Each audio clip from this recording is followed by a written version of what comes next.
Senator Shehu Sani has strongly criticized the ex-governor of Kaduna State, Nasir El-Rufai, and former Minister of Transportation, Rotimi Amaechi, over their recent comments blaming President Bola Tinubu's administration for the country's worsening poverty and hunger.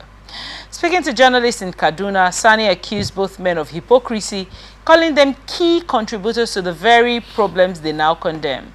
He described them as architects of banditry and hunger, who failed to address the same issues during their years in government. Both El-Rufai and Amaechi have no moral ground to criticize the current administration, as they failed to address the same challenges during their time in power, he said. El-Rufai and Amaechi should bow their heads in shame. They are the architects of the banditry, poverty and hunger they now pretend to lament. During their tenure, they did nothing to solve these issues, and now they cry foul simply because they have been left out of the current government. His comments followed El-Rufai's remarks at Amaechi's 60th birthday lecture in Abuja, where the former governor described Nigeria as being controlled by urban bandits and warned that the country is facing one of its worst crises since 1914. El-Rufai also urged Nigerians to elect competent and visionary leaders in future elections. Sani, however, dismissed the criticism as politically motivated and rooted in bitterness over exclusion from Tinubu's cabinet. He maintained that there was nothing wrong with criticizing the government, but when such criticism stems from personal disappointment over missed appointments rather than genuine concerns for the people, it becomes dangerous. The former Kaduna Central Senator accused several key figures from the Muhammadu Buhari administration, including El-Rufai and Amaechi, of trying to undermine the current government after losing influence. Well, that's a lot of back and forth. Amaechi did say certain things during that celebration dinner in Abuja. What are your thoughts on this report? Shehu Sani, in as much as I always align with some of his views, but on this I will agree and also disagree with him. So you're in the middle? Yeah, it's because what he said is not far from the truth about the two men, because Benedita, there was a time I spoke about El-Rufai on national television and on audio media, the radio. Yeah, I was only waiting for El-Rufai to order for my arrest. I've said it on this forum. I've also said it on your sister radio station. Especially as it concerns his indifference concerning the plight of the people of Southern Kaduna. So I called out and I strode El-Rufai during his second tenure, or the second tenure of his administration. All right. So, Amaechi, I wasn't here. I was in Rivers State when he governed, but his developmental strides speaks for him. All right. And also, when he was a minister, he did his best. He delivered. That's why the fact that we can only say that in the South, you know that the buck stops at the table of Mr. President. So he was only a servant. He was hired to do a job under President Muhammadu Buhari. So the jobs cut out for him, he delivered. On the rails, you can give it to him. That's why the fact that he was not able to attract those rails, given the type of politics and political handouts that are given to the Easterners and the South in Nigeria.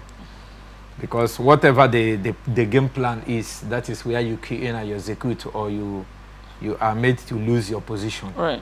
So I wouldn't blame Amaechi so much on that. So, but saying that someone has made a mistake and is now seeing clearly, just like when you're in the field of play, somebody outside sees the game more than you. Exactly. So if they have said, okay, we made a mistake, and they are now also, the mistake that Shehu Sani is pointing at now is what the Bola Tinubu administration said he was going to correct.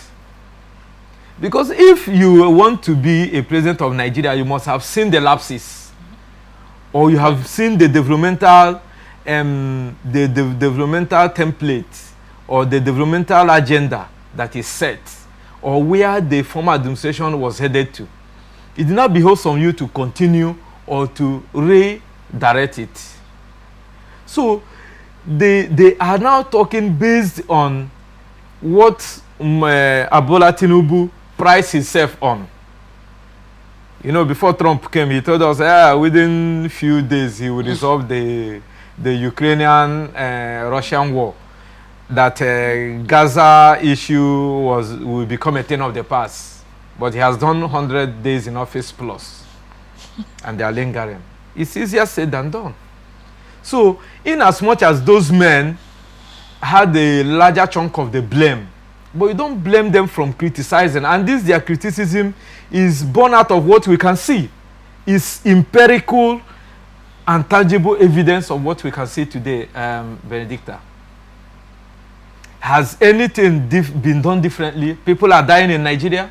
The villages and towns are being overrun by insurgency in Benue State. We have been warned of flooding before time, but people died. People died. What did the federal government do? Did they take any proactive step in preventing it? The answer is no. So all those things we saw in Muhammad Buhari's administration, and Bola Tinubu was overly insulted during that administration, you would have done better. If this same El-Rufai was the person who asked Bola Tinubu out from a meeting that was called for the governors, you know that Bola Tinubu that time became a vagus. I always say it on this show. That they gave him one national leader that was not even captured in the constitution and the hierarchy of positions in APC.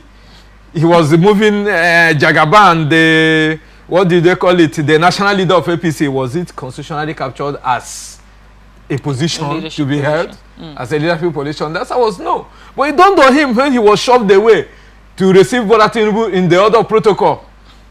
It was also done on him when this El-Rufai ordered him out of Aso Villa, that this meeting was called for governors and not people like him. He was disgraced out of the villa in one occasion.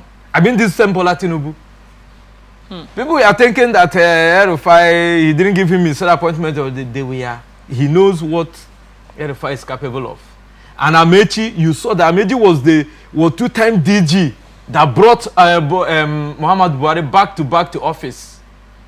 The campaign DG national.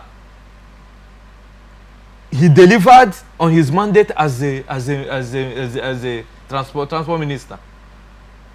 So when he served as governor, Sani should know the thin line between activism and political punditry. But now, according to Sani, all of this did happen in the during the tenures of. We have had banditry for the longest of times. El-Rufai was there. Was it fixed? No. That is what I'm saying. Is it still happening? Yes. So why are you saying that the men should not also comment about it? When you have been in the place to fix a problem and you didn't fix it, now should you be criticizing the people who seemingly say they have been trying to fix it? So one report I took yesterday did say that we are winning the war against terrorism. I don't want to go into that. You remember the technically defeating of Boko Haram? That was the mantra during the Muhammad Buhari's administration. Right. I don't know. The mantra now is we are winning. Okay, but we have not won. We have not won. We are winning. This is the mantra now. It's good. The same APC. Technically, we have defeated. Do you hear that Borotai has come back? The man that held sway as the chief of army staff then. And now he's back with the coalition. Because he was present at the Amaechi. So this is what you see in Nigeria. Okay, what moral ground has he to come back and complain about this administration, I mean Borotai, about insecurity, when he couldn't go to his own village, when he was the chief of army staff? So these are some of the things we see. See, my dear, there is a lot. But what I'm saying is that somebody has failed and you have come to correct it and have failed, will not mean that the person will not criticize you or point out the loopholes. That's my own take. That the Bola Tinubu's administration has stayed for 2 years and have not been able to even draw a roadmap towards solving those teething problems. I don't know if you understand. So those men, will you say they shouldn't talk? That is it. So they should also criticize, because during their time they were also criticized. And the criticism is only if you are very wise. Criticism points out to directions for you. All right. To now, quieting the dissenting voices instead of vilifying, countering or trying to banter the person. No, use it as this person is saying this. Can I use this? As the coalition is blooming now and pointing out those loopholes. It's those loopholes they will use to campaign against you. With weaponization of hunger. You don't care about what the people are going through, and you say you are your agendas, or what do they call it, on the pipeline. So it's really disheartening. But be that as it may, Amaechi and El-Rufai, they have all moral standard, and they have all standing to criticize, because things are not getting better, and they won't say they would have failed. They decide not to. That I entered into a ditch. I was able to wriggle out. Will it prevent me from helping the other person who couldn't find a way to wriggle out? Absolutely not. Thank you so much for your insight on that report.